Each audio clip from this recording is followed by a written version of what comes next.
제15안거 3기 부처님께서 까빌라 성에 있는 니그로다 정사에서 15번째 안거를 보내실 때 사키야족 왕자 마하나마가 부처님께 제가자의 자질에 관한 질문을 하셨습니다.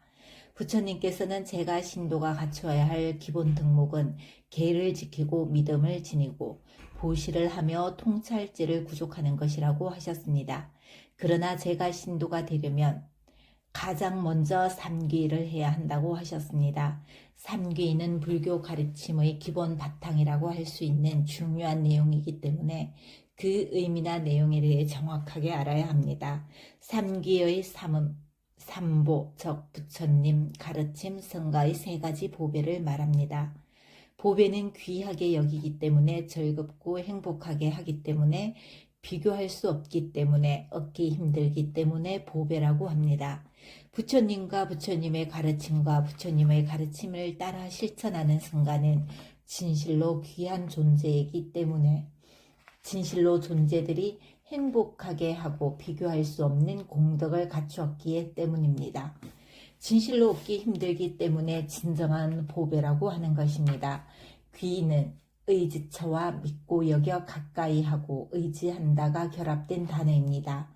즉 부처님 가르침 승가의 세 가지 거룩한 보배를 진실된 의지처라고 믿고 여겨서 가까이 하고 의지하는 것이 바로 귀여입니다. 삼보에 귀의한다는 의미는 다음의 비유로 이해할 수 있습니다. 병을 치료하는 것에 아주 능숙한 의사가 있다고 합시다. 그에게는 필요한 약이 많이 있고 기술을 전수받은 훌륭한 제자도 있습니다. 의사와 약과 제자 그 세 가지는 환자들에게 훌륭한 의지처가 됩니다. 환자들이 의사를 의지한다는 것은 그 의사가 신통을 써서 병을 낫게 해주기 때문이 아닙니다. 그 의사가 병에 관해서도 잘 알고 약에 관해서도 잘 알기 때문에 그가 처방해 준 대로 약을 먹으면 병이 확실히 나을 것이라고 믿어 의지한다는 의미입니다. 약을 의지한다는 것은 단지 그 처방전을 읽기만 해도 병이 사라지기 때문이 아니라 처방전대로 약을 잘 복용하면 병이 사라질 것이라고 믿어 의지한다는 의미입니다. 제자를 의지한다는 것은 그 제자들도 스승의 방법을 바르게 잘 알고 잘 전수받았으므로 능숙하게 스승을 대신할 수 있다고 믿어 의지한다는 의미입니다.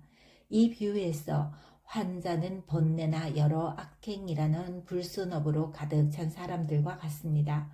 의사를 의지하는 것은 부처님을 의지한다는 것과 같고 약을 의지하는 것은 부처님의 가르침을 의지하는 것과 같고 의사의 제자를 의지하는 것은 성가를 의지하는 것과 같습니다. 이렇게 부처님, 가르침, 성가라는 세 가지 진실된 보배, 즉 삼보에 귀의하는 것이 제가 신도로서의 첫걸음입니다.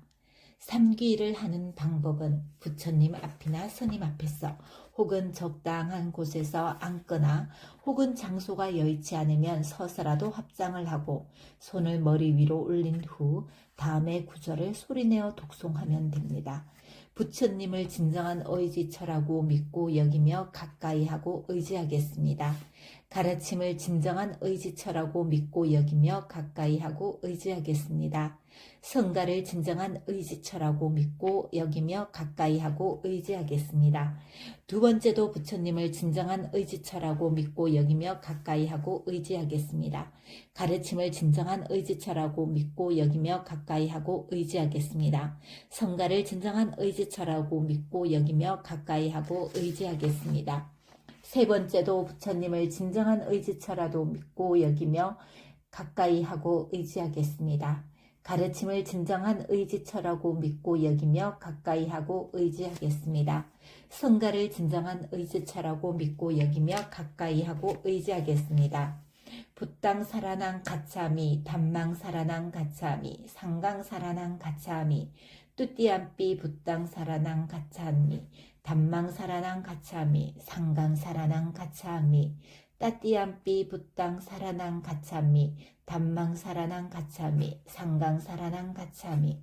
하지만 삼귀를 독송할 때 단지 입으로 독송하는 것에 그치면 안 됩니다. 부처님 가르침, 성가의 공덕에 대한 진실한 믿음과 신실로 귀의하고자 하는 마음이 포함되어야 합니다. 부처님께 귀의한다고 독송할 때는 9가지 공덕을 갖추신 거룩한 부처님을 떠올려야 합니다.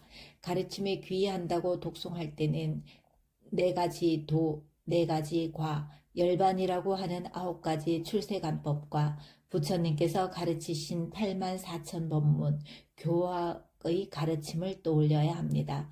승가에 귀의한다고 독송할 때는 도의 위치에 있는 4분, 과의 위치에 있는 4분이라고 하는 성스러운 성가와 부처님의 가르침에 따라 실천하고 있는 일반 성가를 떠올려야 합니다. 삼기를 수지하여 못할 장소는 없습니다. 탑이나 불상이나 스님 앞에서 혹은 스스로 위와 같이 수지하면 됩니다. 더욱 확고하게 귀의하려면 매일 여법하게 삼기를 하는 것이 좋습니다. 더 이상 삼보에 귀의하지 않는다고 말하거나 다른 종교로 바꾸기 전까지는 계속해서 삼보에 귀의하고 있는 것이 됩니다. 삼귀의 공덕. 앞에서도 설명했듯이 이 세상에서 부처님 가르침, 성가라고 하는 3가지 보배는 그 어떤 것과도 비교할 수 없고 제일 거룩하고 제일 가치 있는 보배입니다.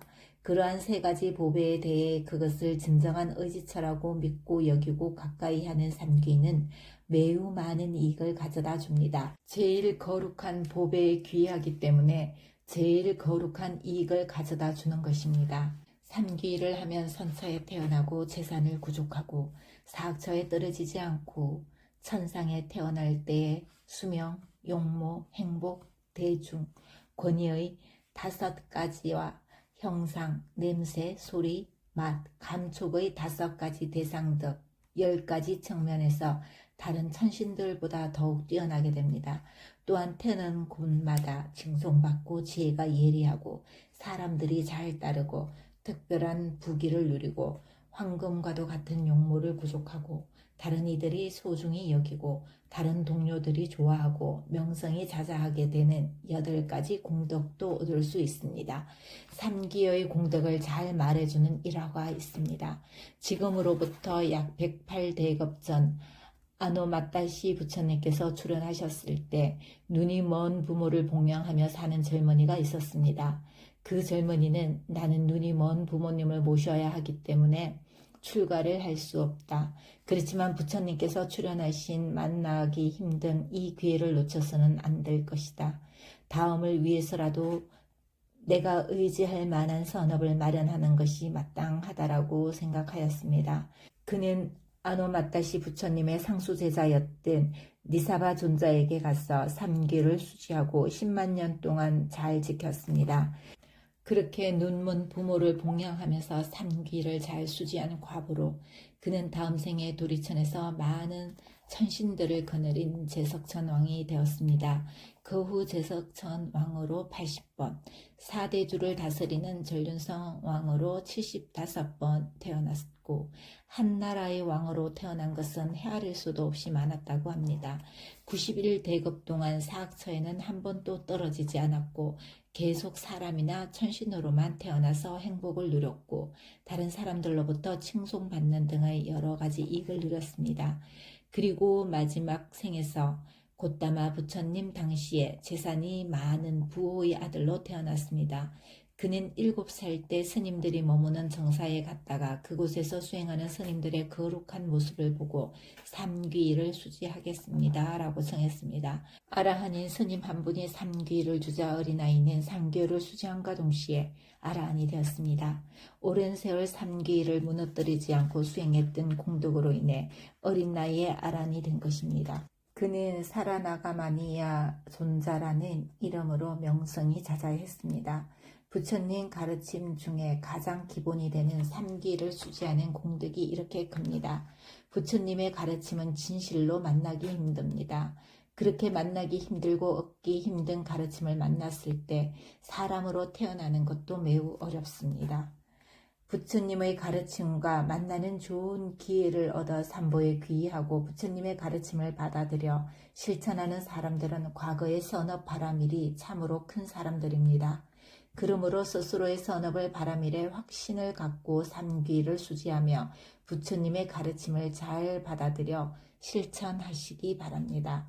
부처님의 공덕 명상, 3귀에 이어 부처님 공덕 명상, 부처님 공덕에 대해 거듭 알아차림에 대해 알아보겠습니다. 부처님 공덕 명상은 부처님께서 갖추신 여러 공덕을 계속해서 마음에 새기는 것입니다.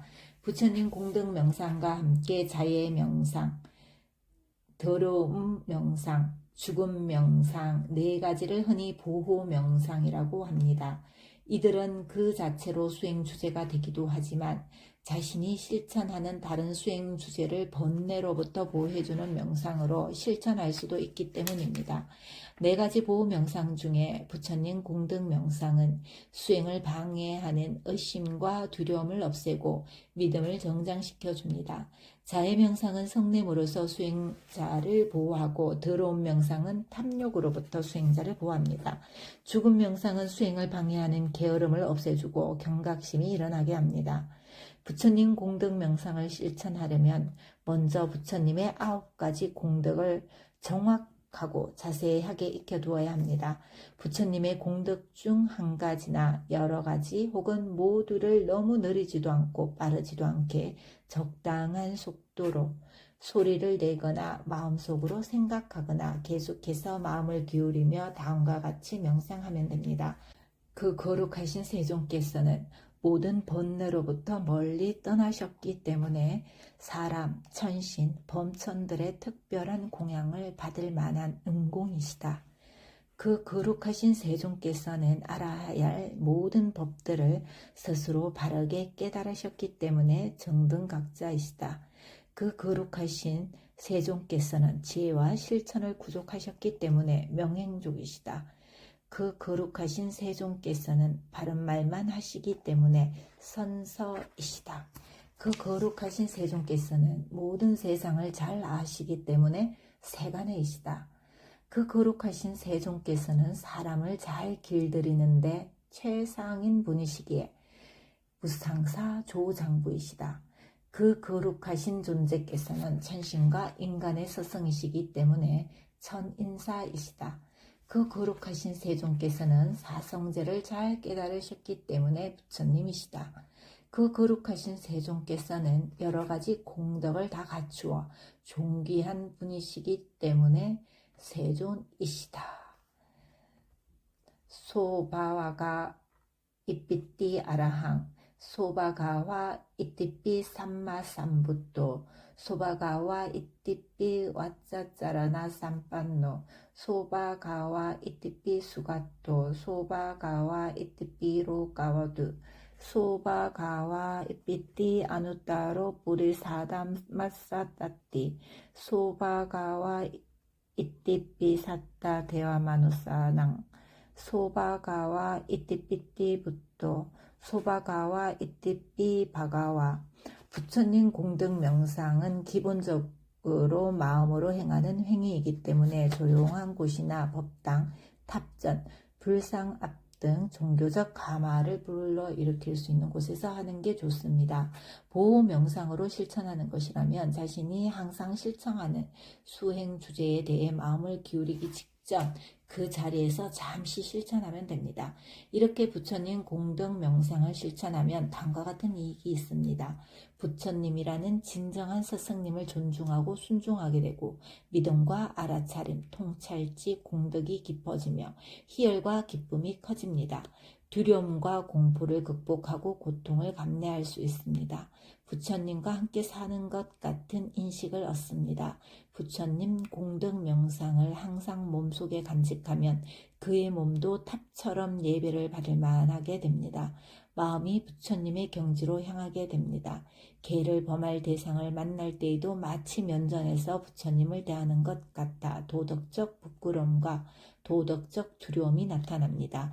도와 과를 증득하지 못한다 하더라도 적어도 선처에 태어납니다. 다른 수행 주제들은 선정이나 도와 과, 열반의 이익을 주로 가져다 주지만 부처님 공덕 명상은 그러한 이익뿐만 아니라 윤회하는 내내 세간적인 이익과 출세간 이익을 모두 가져다 주는 매우 특별한 수행 주제입니다. 부처님 공덕 거듭 알아차림을 닦아라. 수행 주제 중의 최상인 수행을 이 알아차림을 닦으면 마음으로 바라는 것 모두 성취되리라.